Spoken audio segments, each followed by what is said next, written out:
Hello and welcome to the new channel. Let's kick off with a review of the Minichamps Scale 118 diecast version of the Tyrrell Ford 018. This is the car that Frenchman Jean Alesi, or Jean Alesi if you will, scored his maiden podium with at the 1990s Formula 1 season's opener US Grand Prix in the streets of Phoenix, Arizona. Alesi made his Formula 1 debut just a few months earlier at the 1989 French Grand Prix at Paul Ricard. At the time, he was still driving for Eddie Jordan in Formula 3000, whose main backer was Camel. Tyrrell struck a deal just before the French Grand Prix with the same Camel for the remainder of that 1989 season. This meant a problem for Ken Tyrrell's Italian driver Michele Alboreto, as he had personal sponsorship from rival tobacco brand Marlboro. Subsequently, Alboreto was out and in came a Camel-sponsored Jean Alesi. Jean had a brilliant first race, finishing 4th and scoring points on his debut. He finished 9th in the standings at the end of the season, scoring some more points at Monza and Jerez, and even missed 2 events due to his commitments in Formula 3000. Meanwhile, he wrapped up that championship too, by the way, and even could afford to miss the last race of that season to drive the Tyrrell again in Formula 1. Alboreto did found a drive later in the season with the French Larousse team, which had Camel as a sponsor. To add insult to injury, the next season gone was Camel at Tyrrell and in came Marlboro as a personal sponsor to Alesi. So pretty weird situation, just goes to show how politics work in Formula 1. So Tyrrell started the 1990 Formula 1 season with its old car as it was still developing the iconic 019, the first car with the raised nose. Team owner Ken Tyrrell made the decision just before the first race to switch from Goodyear tires to Pirelli. And as you can see, here's a picture of Alesi during winter testing still on the Goodyears. It proved to be an inspired decision as Pirelli had these famous very sticky qualifying tires, and at Phoenix they proved to be extremely effective as 5 out of the top 10 in qualifying were on Pirelli rubber and all in midfield to backmarker cars. You would expect Alesi then to be the highest placed Pirelli driver, but it actually was Pierluigi Martini who took the honors and qualified an astonishing 2nd in his Minardi no less. It's the only time a Minardi car qualified on the front row of the grid in history. In the race, many expected the Pirelli drivers to fade due to tire wear, and this was indeed the case, except for Alesi. He rocketed into the lead at the start and never looked back. His pursuers either crashed in an effort to stay with him or had mechanical problems. The only one left challenging Alesi was Ayrton Senna in his superior McLaren Honda. Around midway through the race, he caught up with the Frenchman and their battle went down in Formula 1 history. And if you don't know what I'm talking about, here's a reminder of what happened. Alesi and the Pirelli-tarred Tyrrell still held the lead, but now Ayrton Senna was giving serious chase. It seemed only a matter of time before the Brazilian would put things in order. But then Alesi had other ideas. On lap 35, Senna made what appeared to be the definitive pass. But Jean was already thinking one corner ahead and doubled back, retaking the lead from an astonished Senna.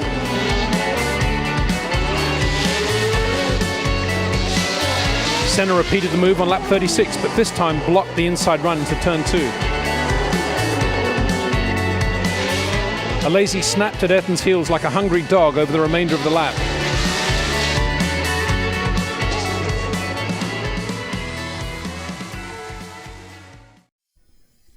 So after that, Alesi had to settle for 2nd, nurse his ties to the finish and scored his first podium.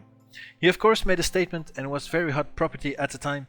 And long story short, what happened next? He signed for Williams initially, but when the Grove-based team waited too long to officially announce him as a driver, Jean signed for Ferrari instead, joining his countryman Alain Prost. He even got a sweet Ferrari F40 out of the deal thanks to contract negotiations led by Nelson Piquet no less. It might have not given him the success he was expecting in his career, but it did give him a cult status with the Tifosi. Alesi proved to be extremely popular and his spectacular driving style reminded them of another legend, Gilles Villeneuve. Minichamps thus recently released the Tyrrell Ford 018 in scale 1/18. They made a French Grand Prix version, Alesi's debut car of course, a Japanese Grand Prix version for whatever reason, and then this US Grand Prix car that we have here. It's, as I mentioned, a diecast metal model, as you can see on the bottom here as well, and it is a limited edition of 330 pieces. It comes in this standard Minichamps windowed box, and there were tobacco decals underneath the base for the figurine, which you had to apply yourself. But let's have a closer look at the model now. But first we'll have to remove it from the base. So here we go, it's out, and at first sight I'd say the model looks pretty good. It looks like a very simple model, but of course back then the racing cars were very simple. They had this clean and sleek aerodynamics, and yeah, looked like just a simple small racing car. On the model though, one of the first things that's noticeable is that there's no functionality in the steering. This means usually that the suspension could be slightly more detailed, which is the case if you compare it with other diecast Minichamps. The wheels still rotate though, which is a good thing, I think.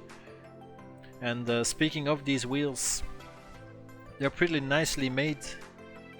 The central locking nut has a different color on both sides, which it should be, and then they're pretty nicely detailed as well, so red on the left and teal or turquoise on the right side, if you will. You can also see the brake disc and brake caliper through the rim, and those rims have the correct branding in it, branding decal in it. You can't really see it very well because it's a dark color on the black rim, but it's noticeable in real life. I did add these tire markings, which I usually do. If you then move to the front of the car, you'll notice the front wing is just one piece, so there's no separate planes for the flaps, which is a bit of a shame. I mean, it's only two pieces, so it wouldn't be too much trouble, I guess, but still. Okay. Then you have this silver line in between the blue and the white parts of the car, basically the divider of the two colors. And it's a decal that's in some places applied in a pretty sloppy manner, especially where it has to curve or bend, as you can see here on the side pod as well. It's a bit of a shame. If we'll then move towards the cockpits, you'll notice in the blue paintwork it's not very smooth either, and my model even has some blemishes, as you can see, and it's underneath the paint, so it's not something you can actually do something about it, and it's a bit of a shame it went to quality control like that. If you then look at the cockpits, there's some sloppy paintwork there as well too. It's not too noticeable, but yeah, if you zoom in like this you'll actually notice it. But the cockpit itself is quite okay. The dashboard has visible dials and looks okay. The steering wheel then is textured, has decals on it, as you can see, and has the personal branding, well, the little crown logo that you can see there on one of the spokes. The steering wheel from the side though looks a bit too square shaped. It should be more rounded, but yeah, it's just a tiny detail, but it's still pretty noticeable. Then the figurine itself looks okay. You have the seat belts that are molded into the figurine, which well, it's not the best, but it's still an okay solution, I guess. On the right hand of the figurine you'll have the gear stick lever. You can't really see it on the video, but I assure you it is there. And then the car had this bulge on the outside of the nose to accommodate for the gear stick lever, and as you can see they replicated the bulge only on the right side, of course, but as you can see here as well, there's a blue decal on it, and it's again a bit applied in a sloppy manner, which is a bit of a shame. Then there's something strange behind the figurine or underneath the figurine. Normally they would put a plastic seat underneath, but now there's nothing there and it's just open, so it basically, the figurine just floats into the cockpit, and it looks a bit weird. Normally they should have shut it off with just a piece of plastic, but yeah, it's a bit weird now.